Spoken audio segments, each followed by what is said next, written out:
morning, colleagues, friends, lovers, acquaintances, and of course, avid viewers of Smell the Coffee. You are watching your favorite show on a Thursday morning, joined by Diana Master and Aina Raisa Kwayo. How are you doing, sweetie? I'm good. How are you doing, sweetie? I am good. I'm just, there's a lot going on in the world, hey? So last night as I was in bed, my friend texts me at 11 and she's like, oh my goodness, one of these K-pop idols was accused of sex crimes. They didn't specify what the sex crime is, but it's so bad that they kicked him out of the group. They didn't even say, oh, we are investigating. Because usually what they do is, if there's a story like that, they will put the so-called member on hiatus and say we're investigating, or they'll say we've come across this information and so is taking time away to reflect on their actions, the typical thing. But this time around they didn't even say he's taking a hiatus. They literally just kicked him out of the group. His group members unfollowed him on social media. That's how serious this is. For those of you that are into K-pop, this is very serious. Yeah, for those of you that are into K-pop, this is Moontail from NCT 127. So it's like the story that is taking. Was he like the superstar of the group, or he wasn't really like the superstar of the group, but he's one of the main vocalists of the group. So he's a very talented vocalist, but he had been on hiatus for a while because apparently he got into an accident and he had to get surgery. So they put him on hiatus. But then now, when this came out, they just said, no, you're out. They realized actually we can do without you. We can do without when you. When he was on hiatus. Bruh, that's the thing. Never go on hiatus. Or break or leave or like an extended leave. They're like, but wait a minute, we don't actually need you. Yeah. So it's crazy. So all of K-pop is going crazy right now because they're like, what is happening? And it's like, almost every, I want to say 6 months, there's a new story of a K-pop idol and their sex crimes. In that same group, a few months ago, 2 of their members were accused of paying for sex in Japan. Oh no. So now I'm like, NCT 127, what is happening? Yeah, so this friend of mine was saying, you know what, the thing is a lot of these... Do you think their actions are justified though? I know the court and the law says you are innocent until proven guilty.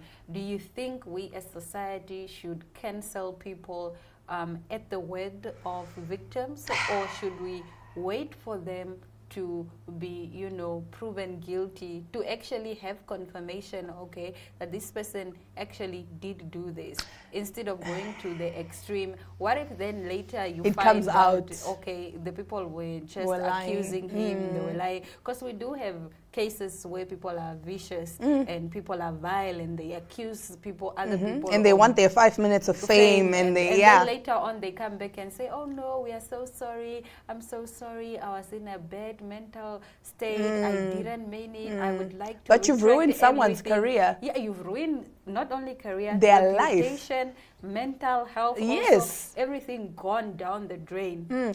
Okay, so regarding that question, honestly speaking, hey, I don't know how to feel about that, because like you're saying, you do have those that cry wolf, right? So they make up these stories because they have ulterior motives, and this is not true.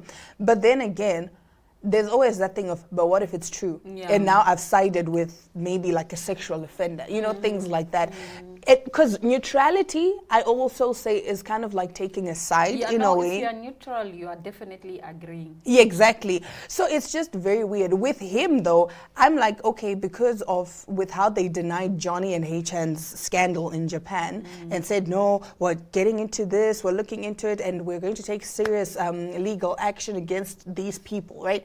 With this one, they didn't even say that. So that's what makes me feel like maybe it's true. Maybe it's true. The evidence is so concrete. Overwhelming, exactly, that they can't get away. That's what I was telling my friend. I was saying to her, it could be a thing of, he probably confessed and said, listen, this is what happened, or they saw that the amount of evidence is overwhelming. Maybe it's on tape, and it's just a matter of time before this comes out and it blows up. So for them, they're just like, you know what, listen, immediately we're gonna take you out of the group.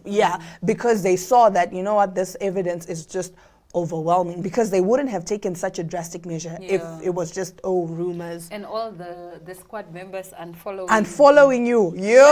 Like I appreciate people who do that. Like, if you are not for me, you're against me. Yes. You have to pick a side. Yeah. Like, as J-Rock said, you're either with me or against me. you have to That's pick a it. side, my dear. Yeah. If I'm arguing, if me and Diana are arguing and you are trying to be neutral, you have taken Diana's side. And that's just the way it is. Yes. That's just how it is. That's just the way That's it is. just how if it you is. can't call out wrong for wrong or right Yes. for right. It doesn't matter if you're my friend. I always say, as my friend, you should tell me the truth.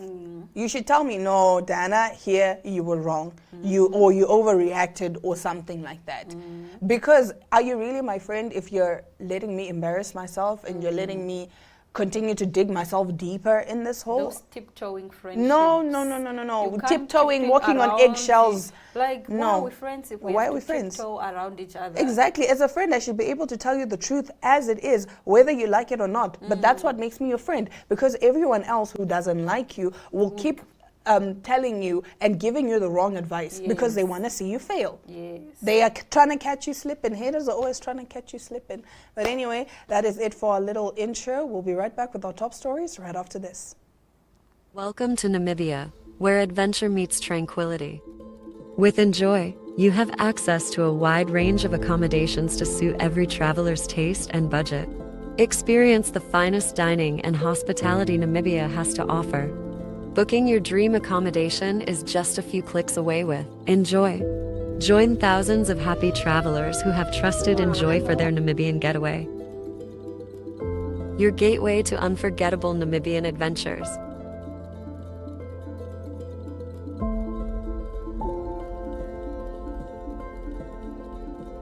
Visit us today at enjoy.my.na.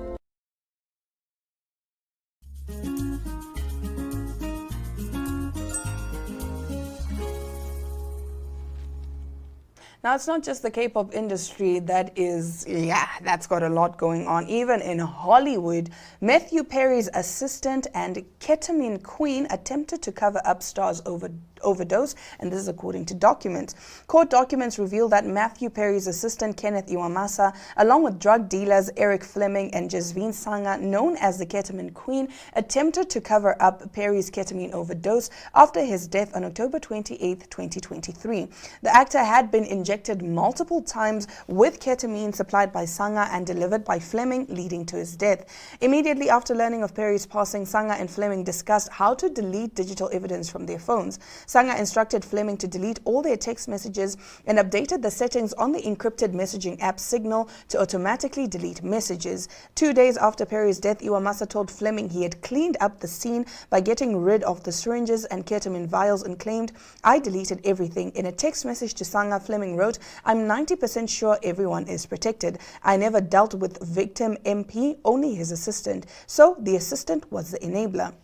On the day of Perry's death, Iwamasa administered 3 ketamine injections at the actor's request. The first shot was given at 8:30 a.m., the second around 12:45 p.m., and the third injection was administered after Perry said, quote unquote, "Shoot me up with a big one while watching a movie." The final dose occurred while Perry was near or in his jacuzzi. Iwamasa later found Perry face down in the jacuzzi when he returned from running errands. An autopsy confirmed Perry's death was caused by the acute effects of ketamine, with drowning, coronary artery disease, and buprenorphine effects listed as contributing factors.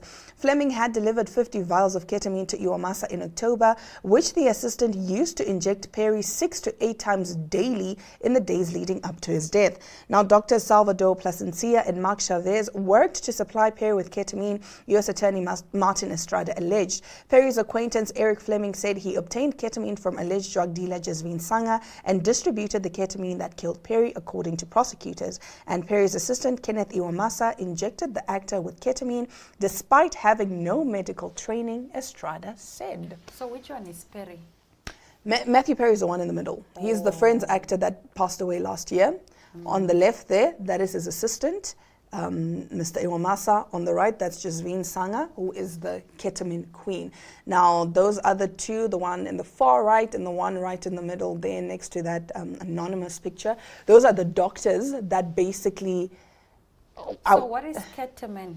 Ketamine is basically a drug that is used, well, they're starting to use it now to treat depression, like people with severe depression that have tried all the other depression medication and it hasn't worked. So they start them on this ketamine therapy.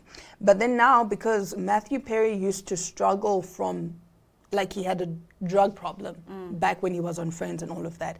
So when he started taking ketamine, I think because of the effects that he felt, because apparently it creates this dissociative experience, which people then chase. It's kind of like a high. So then I think he got addicted to that. So before, it was these doctors that were writing him these bogus prescriptions where he would go get the ketamine. And then he, I think, eventually realized he needed larger doses. And then that's when now Eric Fleming introduced Perry's assistant to Jasveen Sangha, who is Hollywood's ketamine queen. So now all of them are implicated in this. Definitely, they should all go to jail, including the doctors. Including Why the doctors. are you prescribing over what you are required to? It's not even that. One of the doctors allegedly taught the assistant how to administer ketamine via intravenous drips. And yeah, intravenously basically, yeah. So the doctor came and showed the assistant. Was he taking ketamine because he wanted to die, or he was just addicted that he didn't know what the consequences are? I think apparently he was undergoing ketamine therapy for his depression. So, and then I think he got addicted to it because he was someone who struggled with drug addiction in the past. Yes, so that's what happened. Because people were like, back when he died, everyone just thought it was just, coronary heart disease and whatnot, only for them to find out that no, this man was being injected 3-4 times a day with ketamine. That's wild, but nonetheless, moving over from one story to another, Mariah Carey's mom, Patricia, and sister Alison died on the same day over the weekend. People confirmed. My heart is broken that I have lost my mother this past weekend. Sadly, in a tragic turn of events, my sister lost her life on the same day. The Grammy Award-winning singer, who's 55, told People, I feel blessed to have been able to spend my last week with my mom before she passed. I appreciate everyone's love and support and respect for my privacy during this impossible time. No other details, including Patricia or Alison's cause of death, are known at this time. Oh, geez. Yeah, our condolences to Mariah. Yeah, it's hard losing one person. Imagine two. Two at the same time. Your shame, our condolences and our heartfelt condolences go to Mariah Carey and her family. But nevertheless, that does bring us to the end of our top stories. Yeah, all right, stick around. We'll be right back with our interview segment.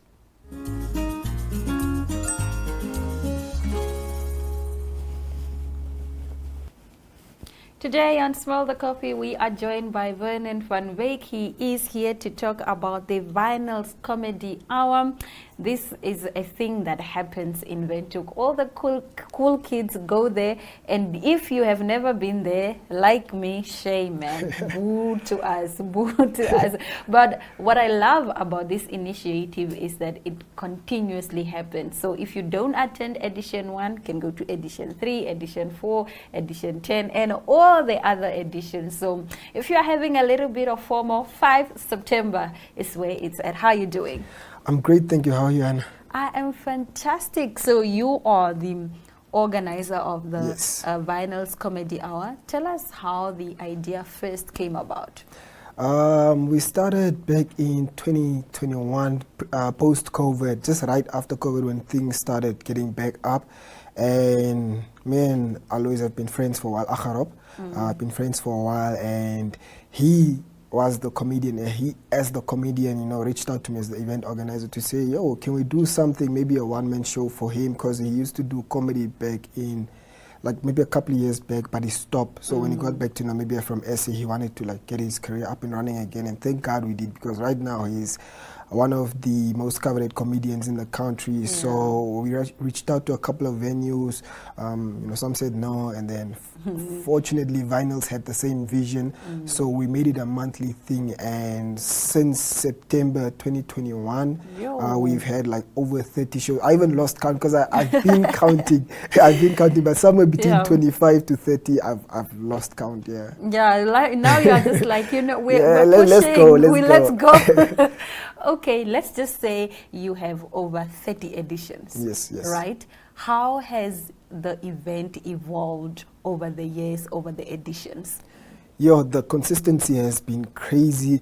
There has been dips in demand here and there were even editions where I was scared because the event always sells out, like always. Also because of the capacity, thanks to the capacity of the venue a bit, but the constant like changes, like the people. There's always new people, but at the same time, there are always those loyal people that are always there every month.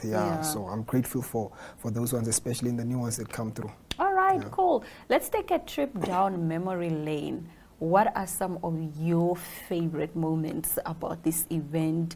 Maybe some memorable moments that you and Agharob have shared, maybe memorable moments that you have shared with the audience, maybe with the team as organizers, etc. Yeah, I think the first big one was when we started the first show ever. We didn't expect it to do so well, did great. And then my second highlight would be the first anniversary when we had the September 2022 show. So we celebrated a full year of like hosting shows consistently every month, except for now December and January when it's holidays. We are in the people are out in the holiday. Yes, and another one was our first celebrity roast with Zulu Boy, who was always a fan of the show, always used to come, so it was very easy to work with him. And then with Yeezer, we got our first deal with Real Good Chicken as well, but it was only for that edition. So shout out to Yeezer and his team for being so supportive and supporting the mission. And then one of my main highlights is getting Jägermeister on board to bring Meisters of Comedy presented by Vinyl's Comedy Hour. Nice. So there is no journey without obstacles. What are some of the challenges that you have faced? I mean, yes, it's all lovely and glory and shiny when you have endorsement deals by, all these big brands. But like, what does it take to get there? It took us 3 years to get there.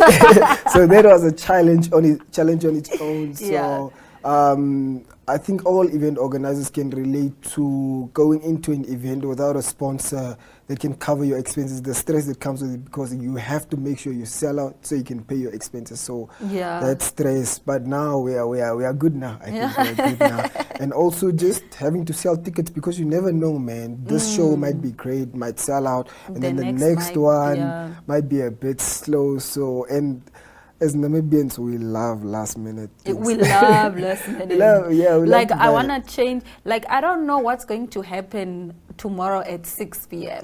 So I can't commit to coming to the show today at 8 a.m. So I need to at least wait until tomorrow 4, 5. Then I can be like, yo, can you hit me up with a ticket? Let's go. Let's go. And even me as an organizer, sometimes I even to other events, if I go, I still have that last minute. So I've learned to understand. Yeah, I understand, and I've learned to like condition myself to say, okay, let me just wait, be more patient, just do what I can, marketing from a marketing perspective, and just push. And lastly, the comedians, we don't have a lot of comedians in Windhoek. We've used over 30 to 40 so far, and right now we're just recycling and bringing on new people. So we've had auditions so we can introduce new people. So that's a shortage. So if you're a comedian and you're watching right now and you'd like to share your stories and your skill, reach out. We're looking for new people always. Okay, cool. So what are some of the reactions that you've received from the audience in terms of their response to the event, their response to the artist? Have you noticed some kind of trends or some kind of patterns in their reaction? Yes. What I always do after every show is I look out for the new people. So I just ask, how was your experience? And the one thing I always get is that they're coming next month. They'll be here next month. And the great thing is it's a monthly event, so you can see who is coming back. And especially when they come back, they are very excited to be back, so it means that the event is doing well. And of course, we've had shows where the comedians don't have their best set, so you can tell from the crowd. I'm very observant, so you can tell from the crowd that people are not having a good time. Or even when I think people are not having a good time, some people will come up to me and say, no, it was a really good show, so keep it up.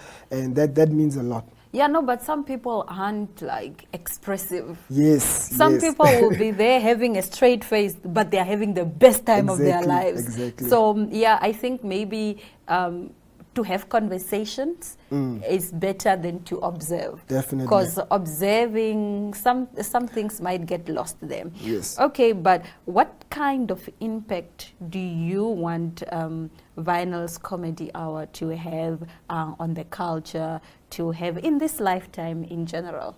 I think comedy in Namibia as a culture of its own is not as supported, but we've seen with Vinyl's Comedy Hour, we've seen with Vendu Comedy Club, still Free Your Mind. People are still going out to these shows. So when it's all said and done, I want other people to like just take our blueprint and just do what we did, start their own thing and just be successful, and I'll help where I can, because you know, we can all eat, like it's big enough for all of us to eat. So I just want to help other event organizers, other comedians to start their own shows, have their own one-man shows, and you know, do their own thing, be successful, and most importantly, just because comedy can be very difficult and scary to start, so just also give new comedians a platform to say, let me just try it, even if I'm not confident, even if I fail, let me just go try it. So, that's oh what wow, that's lovely. So let's talk about the upcoming edition, 5th September. Yes. What's the vibe? Who is performing?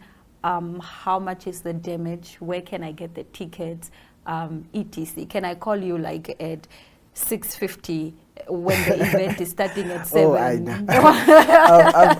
I'm telling people not to call my number anymore, because previously we used to like sell personally, so people can always reach out to you even last minute, but now we're using Tambula, tambula.com.na. It's a website that's in collaboration with Vinyls as well, where we sell tickets online, so everything is there. It's very convenient, and the good thing is you don't have to like pay through the website. You can do an option that says pay on cash delivery, which allows you to pay at the gate, but you already pre-book your ticket. Oh, okay. Yes, that's so nice. even if you are not sure, but I'm encouraging people not to do this, just book your ticket, and if you don't end up coming, it's also okay, but don't do that.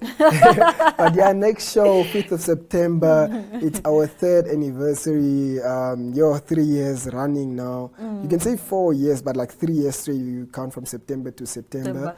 And usually this one, we make it a bit bigger, more comedians, so usually it's 4 or 5, that this time we'll go with 6 or 7. I'm still confirming, but you can expect, you know, people's favorite Akharop to be there. He will be our host for this one, as well as the co-founder and co-organizer. You know, he will definitely be there. And what we try to do is keep a good balance between women and men. Comics to just come and perform, so people can have different perspectives. So this one, there will definitely be more comedians than usual. Maybe some pre-drinks if you come early. Nice. So if you come early, because people like to come maybe a martini for me. yes. Maybe not a martini, but yeah, there will be something. And if things go well, you know, we could add a musician to it, just to as an interlude in between, as a special addition. So that's definitely something to look forward to. Yes. Okay, so how do you then pick the performers for these events that you host? Like, do you look at social media following? How do you weigh how funny someone is, if I can put it that way? Is your selection based on, is this person funny? Does this person have clout? What is the selection based on? I think it's just based on skill, storytelling, what I've seen before. And what I try to do is go out to other comedy events, stand-up comedy events, and just scout and see for myself what this person got that's if they have never performed at Comedy Hour before. But for those that have performed, and we have had like most people perform there. So what I try to do is